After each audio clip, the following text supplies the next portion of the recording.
So, Professor Pete Murphy, control back with the local authorities. Yeah, there's some powers coming in next week, and they are basically in two sets of powers or measures that they're going to give local authorities. And then there's a third set that they're going to give themselves so as to be able to overrule the authorities in the use of the powers.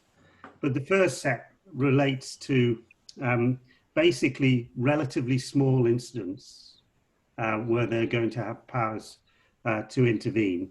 And the second set relate to widespread cases, more serious cases, where a significant number of outbreaks is occurring, probably as a cluster.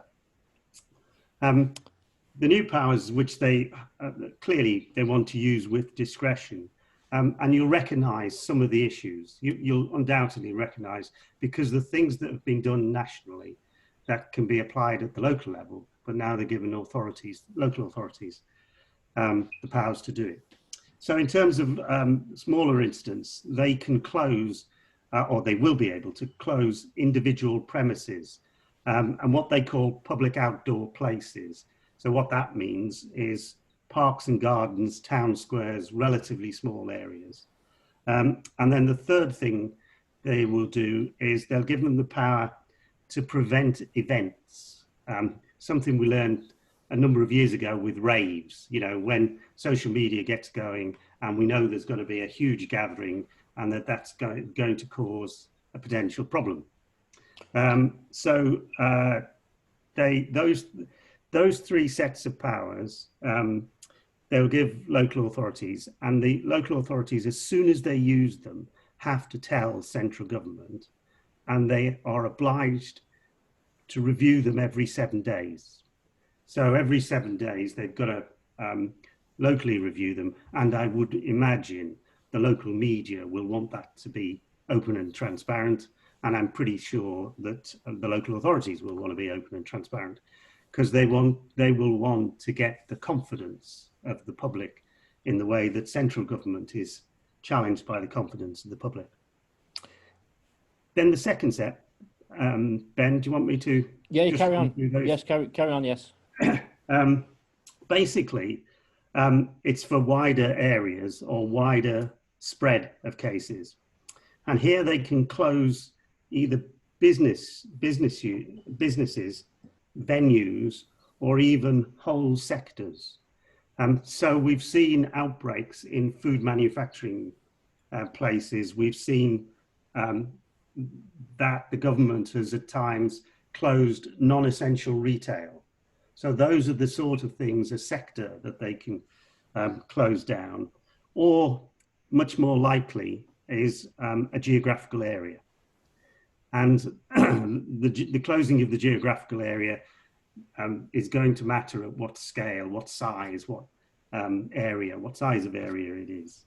But in these areas, they're going to be able to restrict movement, either of it individuals, so they can issue stay-at-home orders. They can prevent overnight stays outside of your home, same as has happened in the lockdowns, and they can stop people entering or leaving a defined area, as has been the case in Leicester. So they can restrict movement. The second things they can do is they can limit the number of people who can meet. Again, something you've seen on the national stage. And they can limit the travel into and out of an area, obviously, to prevent the spread.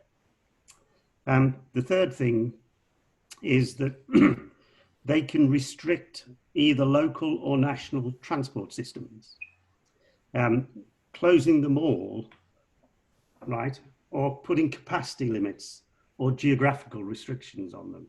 And the reason that it's got to be local or national, it's got to be local and national, is the national stuff runs through all local areas. So it's no good closing all the local roads and even the M1 motorway running through the middle of the patch that they're trying to close down.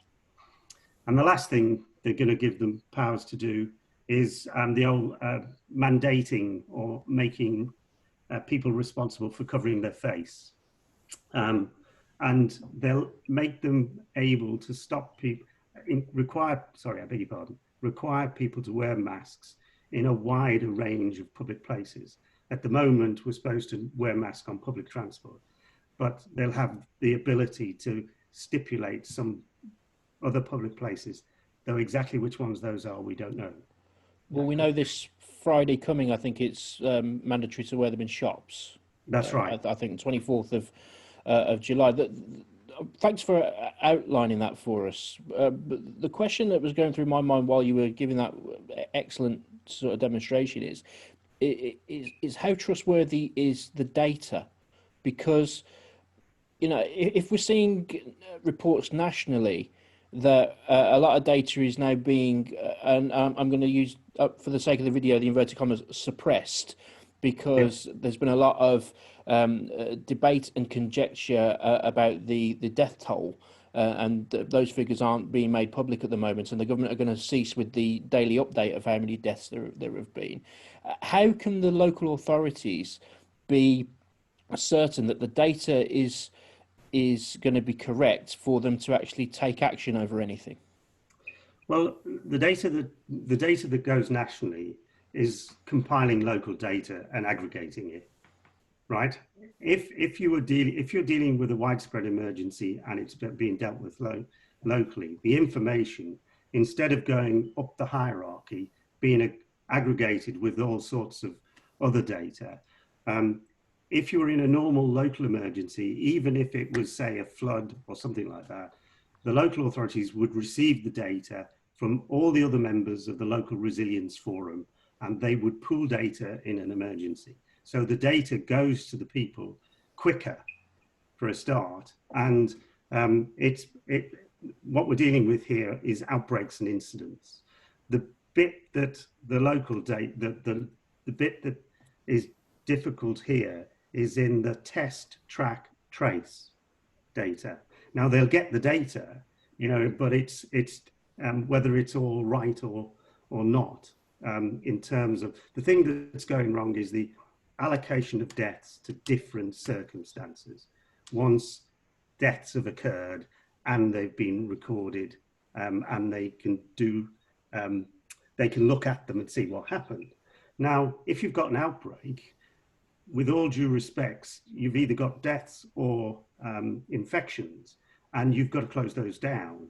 But working out, don't get me wrong, it's absolutely right that they find out afterwards exactly what happened and hold people to account. But essentially, if you're trying to, the quicker you can get to the outbreaks and the infections, the better you can deal with them and keep the numbers down. Whether there are 506, let's be honest, whether there are 50,000 or 51,000 deaths is not as important when you're dealing with the spread of an outbreak. What you want is, where are the incidents? Where are they happening on the ground? If we could get, the weakness we've got at the moment is test, trace, and track. Now, normally under the previous coronavirus outbreaks around the world, and in all previous epidemics or outbreaks of infectious diseases, we've used manual test, track, and trace on the ground stuff. When you're going to deal with local outbreaks, you want people who know the local area, who know where to go to, and they're called public health officials. You know, and they've been environmental health officials are in our local council and in every local council. I'm sorry, that's a bit of a long. No, that's absolutely fine. What they've done, though, as well, Ben, is there is a potential for confusion, because what the government is giving themselves powers to do next week is they've given these powers for the local authorities, and you might say, you know, they've passed the buck to the local authorities, but they're going to give themselves powers to regulate those. So they'll give themselves powers to allow central government to intervene in those local cases. they will be the central government will be able to issue stay-at-home orders, and they'll be they can limit the numbers of gatherings, and they can prevent travel between different areas. Now, the last thing we need at the moment is for two sets of people to be looking at a particular incident and not talking to each other, and not being transparent with the data, which is to a certain extent what the mayor of Leicester, Sir Peter Soulsby, was worried about, because open, transparent, and exchange of data was not, and real-time data when it's occurring, was not a characteristic of the relationship of that first lockdown in Leicester. In fact, the mayor himself has told us about when they got the data and how late they got the data and at what geographical area the data was given to them. And that's when he wanted, when we need to get data at a much lower level. So has the Department for Communities and Local Government just become even more powerful then? No, because it would have had those powers. It's given some powers away, but it's given itself the opportunity, if it doesn't like what Leicester's doing, or it doesn't like what anybody else is doing, it's given the power to override that in certain ways. It's effectively the real version of the Department of Administrative Affairs in Yes Minister, isn't it? Effectively, those who are not familiar with, I think it's the greatest sitcom of all time, but that's by the by. Would local authorities have police powers? No. No, not at all. So they would have to go through the Home Office if they needed to. Yeah, obviously, if they needed to. There are certain emergencies where the Chief Emergency Officer, Emergency Powers Officer, can instruct the police what to do. But generally, in simple terms, until we had police and crime commissioners, the police authority was part of the local authority. And the local resilience forum includes local authorities, the 3 blue light services, and what have you. So the local resilience forum is permanently and regularly meeting, permanently and regularly sharing data. So you wouldn't expect any of the members who are really experienced in dealing with multiple agency emergencies to have the need to knock the heads together of a local authority and a police and a chief constable. That just is not what happens in an emergency. You know, you wouldn't expect that of any type of emergency. Okay, and is this generally the best way that we as a nation can get out of lockdown and get to some form of normalcy? If we can gradually start to ease things, we heard the announcements earlier this week that as we progress later on in the year, so for example, come October, fans and supporters will be allowed back into stadiums, for example. Is this the best way to progress towards that, with having the local authority option sort of in the background to like jump on any potential spikes rather than just closing the whole thing down again and being back where we were in March? Yeah, I think the local authorities should have been empowered in March to do this. Right. They know, you know, you're talking about, does the central government know the patterns of movement in every one of our cities? You know, which are the busy roads, which are not, how people come and go, where the, if you like, where the people who come to work in a particular city, the travel to work area, the mode of transport. Every local authority knows those things because they're the transport authority, they're the highway authority, they're the economic development authority. You know, for instance, that how many people are coming into any city and where they're coming from. Those patterns are very important in knowing where the spread is likely and to cut it off before it gets spread.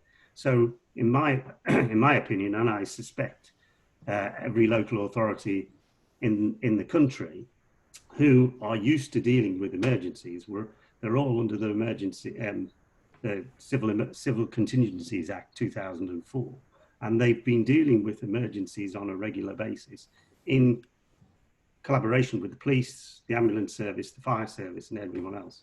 they should have been in. They should really have been in from day one. Professor Pete Murphy, thanks very much for joining us. That's okay. That's okay.